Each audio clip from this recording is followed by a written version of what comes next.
Hello guys, welcome back to the channel and welcome back to elite wrestling. तो guys हमेशा की तरह ही आज भी हम AEW कंपनी के बहुत ही बड़े और बहुत सारे अपडेट्स के बारे में बात करने वाले हैं। और गाइज आज इस वीडियो के अंदर हम जानने वाले हैं कि जेफ हार्डी के AEW कंपनी अंदर रिटर्न के ऊपर कौन सी इंटरेस्टिंग अपडेट सामने आ रही है और क्या हमें जेफ हार्डी दोबारा से AEW कंपनी अंदर आते हुए भी दिखाई देने वाले हैं या नहीं।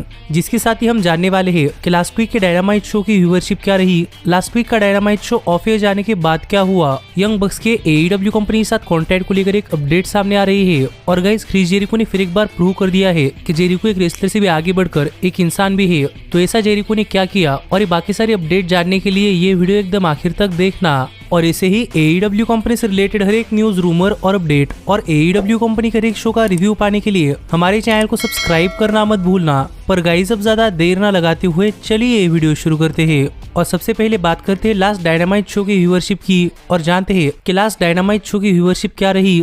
तो गाइज अगर आपने हमारे चैनल के ऊपर लास्ट डायनामाइट शो का रिव्यू वीडियो देखा है तो आपको पता होगा कि last dynamite show AEW company का न्यू ईयर का पहला डायनामाइट शो था, जिससे कि उस डायनामाइट शो को देखने के लिए हाइप काफी ज्यादा थी। लेकिन गाइज इस सब के बाद सरप्राइजिंगली लास्ट वीक के डायनामाइट शो की व्यूअरशिप उसके पहले हुए डायनामाइट शो के मुकाबले करीब 1.5% कम हो चुकी है। और उसके पहले हुए डायनामाइट शो को व्यूअरशिप मिली थी 874 के व्यूअर्स, पर सरप्राइजिंगली लास्ट डायनामाइट शो को व्यूअरशिप मिली है 864 के व्यूअर्स। जो देखा जाए तो डायनामाइट शो की व्यूअरशिप के अंदर एक सरप्राइजिंग ड्रॉप था, क्योंकि मुझे लग रहा था कि नए साल के डायनामाइट शो की व्यूअरशिप बढ़ सकती है, पर अनफॉर्चुनेटली ऐसा नहीं हुआ। और यहाँ पर 18 to 49 एज डेमोग्राफिक के अंदर भी डायनामाइट शो की व्यूअरशिप वुपिंग 7% कम हो चुकी है। और जहाँ पर इसके पहले हुए डायनामाइट शो को 18 to 49 एज डेमोग्राफिक के अंदर रेटिंग्स मिली थी 0.29, तो वहीं पर इस डायनामाइट शो को रेटिंग्स मिली है 0.26, जिससे आप समझ सकते हैं कि 18 to 49 एज डेमोग्राफिक में भी डायनामाइट शो की व्यूअरशिप कम हुई है। पर गाइज यहाँ पर एक अच्छी बात है कि अपने शोज के अंदर व्यूअरशिप में इतना ड्रॉप होने के बावजूद भी इस वीक का डायनामाइट शो वेडनेसडे के टॉप 150 केबल टीवी प्रोग्राम्स के अंदर दूसरे नंबर पर आता है,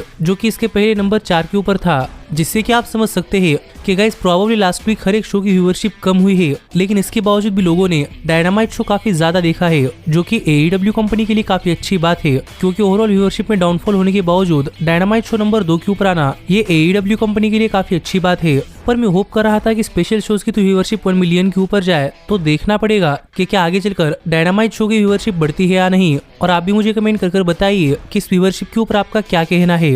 पर हम आगे बढ़ते हैं और बात करते हैं हमारे अगले अपडेट की और जानते हैं कि last dynamite show off air जाने के बाद क्या हुआ। तो गाइज अगर आपने हमारे चैनल के ऊपर लास्ट डायनामाइट शो का रिव्यू वीडियो देखा है तो आपको पता होगा कि लास्ट डायनामाइट शो के मेन इवेंट के अंदर समोआ जो अपनी TNT चैंपियनशिप डार्बी एलिन के खिलाफ डिफेंड कर रहे थे। और यहाँ पर डार्बी एलिन ने समोआ जो को उनके TNT चैंपियनशिप के लिए हरा दिया था और डार्बी एलिन बन चुकी है नए TNT चैंपियन। और डार्बी एलिन के नए TNT चैंपियन बनते ही ये डायनामाइट शो ऑफ एयर चला गया था। पर guys last dynamite show off air जाने के बाद भी कुछ हुआ है। और यहाँ पर हाल फिलहाल में AEW कंपनी ने अपने सोशल मीडिया हैंडल्स के ऊपर कुछ वीडियो शेयर किए हैं, जहाँ पर आप देख सकते हैं कि last dynamite show off air जाने के बाद यहाँ पर अपने होम क्राउड से बात करते हुए डार्बी एलिन कह रहे थे कि डार्बी एलिन ने आज TNT चैंपियन बनने से पहले एक रेसलर बनने के लिए काफी स्ट्रगल किया है और इस स्ट्रगल की शुरुआत सिएटल से ही हुई थी। और काफी सारे लोगों ने डार्बी एलिन से कहा था कि डार्बी एलिन कभी रेसलर नहीं बन पाएंगे, लेकिन डार्बी एलिन आज फाइनली रेसलर है और ना सिर्फ रेसलर बल्कि एक चैंपियन भी है। इसीलिए यहाँ पर डार्बी एलिन सबको बताना चाहते हैं कि कभी अपने ड्रीम्स के ऊपर गिव अप ना करे, जो बातें यहाँ पर डार्बी ने कही।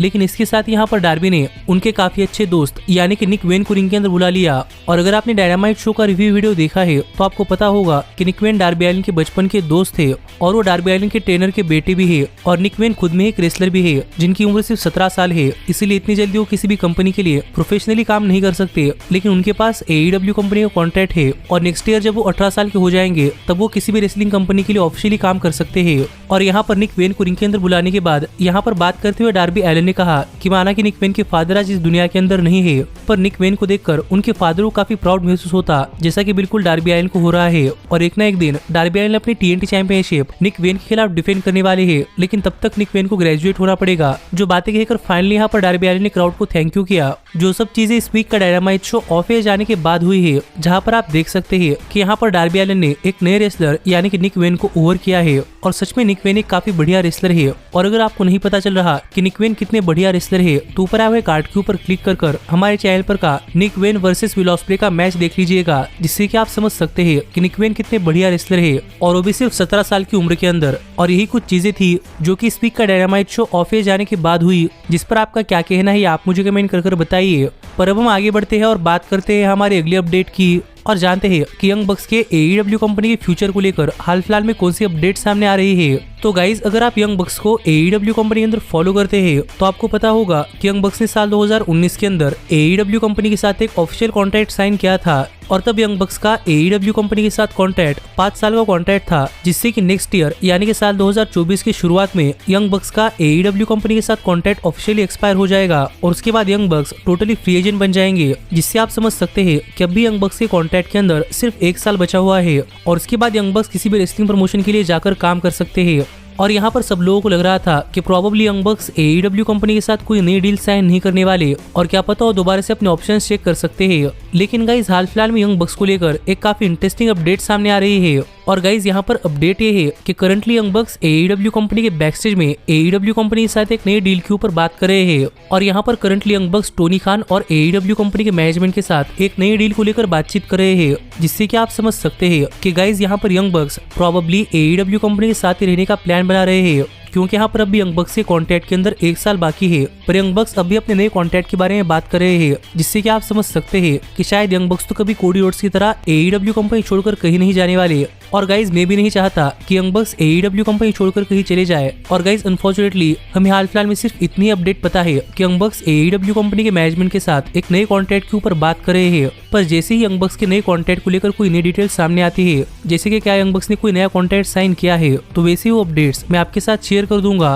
पर फिलहाल के लिए यंग बक्स नए कॉन्ट्रैक्ट के ऊपर बातचीत कर रहे हैं, जिस पर आपका क्या कहना है आप मुझे कमेंट कर बताइए। पर गाइज अब हम आगे बढ़ते हैं और बात करते हैं हमारे अगले अपडेट की और जानते हैं कि किस तरीके से क्रिस जेरिको ने फिर एक बार दिखा दिया है कि क्रिस जेरिको एक रेसलर के साथ साथ एक काफी अच्छे इंसान भी है। तो गाइज अगर आप क्रिस जेरिको को फॉलो करते हैं तो आपको पता होगा कि क्रिस जेरिको रेसलिंग इंडस्ट्री के अंदर काम करते हैं। जेरिको एक एक्टर है, एक सिंगर है, लेकिन इस सब के साथ ही क्रिस जेरिको एक ह्यूमैनिटेरियन भी है और जेरिको कई बार कई सारे चैरिटीज को सपोर्ट करते हैं और इन्हीं चैरिटीज के अंदर क्रिस जेरिको ने आज तक कई सारे पैसे डोनेट किए हैं। और यहीं पर हाल फिलहाल में यूनाइटेड स्टेट्स के अंदर एक काफी बुरा इंसिडेंट हुआ था, जहाँ पर एक फ्रेंडली अमेरिकन फुटबॉल मैच के अंदर एक फुटबॉलर मैच चलने के दौरान ही अचानक से कोलैप्स हो गया और शायद उसे कोई हार्ट अटैक आया था या फिर उसे कोई ऐसी कंडीशन थी और उसे इमरजेंसी केयर के अंदर ले जाया गया और उनके कई सारे फैंस ने आकर उनकी लाइफ बचाने के लिए एक काफी बड़ा चैरिटी इवेंट स्टार्ट किया था। और फिर एक बार जेरिको ने यहाँ पर सामने आकर उस चैरिटी इवेंट के अंदर करीब $10,000 डोनेट कर दिए हैं, जिससे कि उस फुटबॉलर की जान बच सके। और गाइस क्रिस जेरिको के इन जेस्चर से आप समझ सकते हैं कि क्रिस जेरिको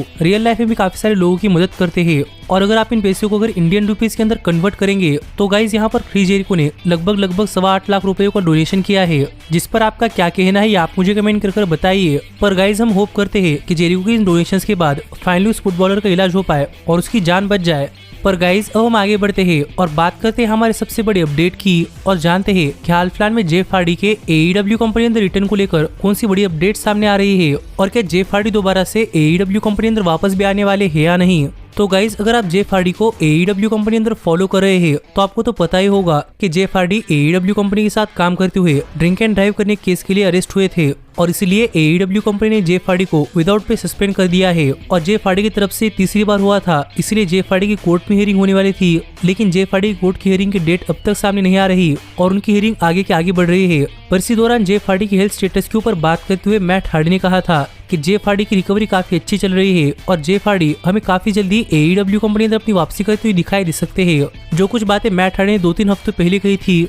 पर गाइस अब हाल फिलहाल में मैट हार्डी का एक इंटरव्यू लिया गया और इस इंटरव्यू के अंदर मैट हार्डी ने कुछ अलग ही बातें कही है और यहाँ पर मैट हार्डी ने जेफ हार्डी के स्टेटस के ऊपर बात करते हुए कहा कि जेफ हार्डी की रिकवरी तो अच्छी चल रही है, लेकिन पता नहीं जिस कंडीशन के अंदर जेफ हार्डी है तो उस कंडीशन से जेफ हार्डी को बाहर निकलने के लिए कितना टाइम लगेगा और क्या पता बाहर आने के बाद जेफ हार्डी पूरी तरीके से अपने फुल स्केल के ऊपर रेसल भी कर पाएंगे या नहीं। इसलिए मैट हार्डी तो अपने भाई के रेसलिंग करियर के बारे में कुछ नहीं कह सकते। क्या जेफ हार्डी कभी AEW कंपनी अंदर वापस भी आएंगे या नहीं, जो बातें हाल ही में मैट हार्डी ने अपने लेटेस्ट इंटरव्यू के अंदर कही है। और यहाँ पर हमें खुद मैट हार्डी अब डाउट्स के अंदर दिखाई दे रहे हैं कि जेफ कभी वापस आएंगे या नहीं। और गाइज ये अपडेट सुनकर मुझे ऐसा लग रहा है कि शायद जेफ हार्डी की कंडीशन काफी बुरी हो चुकी है और क्या पता उम्र के चलते जेफ हार्डी को रेसलिंग करने के लिए भी स्ट्रगल करना पड़ रहा है। पर आप भी मुझे कमेंट कर बताइए कि आपको क्या लगता है कि क्या जेफ हार्डी पूरी तरीके से रिकवर होकर दोबारा से AEW कंपनी अंदर आ पाएंगे या नहीं। पर सच में मैट हार्डी की ये बातें सुनने के बाद मुझे ऐसा होने के चांसेस तो काफी कम ही लग रहे हैं। तो होप करते हैं कि जेफ हार्डी जल्द से जल्द वापस आए। पर आप ऐसे ही AEW कंपनी से रिलेटेड हर एक न्यूज, रूमर और अपडेट और AEW कंपनी के हर एक शो का रिव्यू पाने के लिए हमारे चैनल को सब्सक्राइब करना मत भूलना।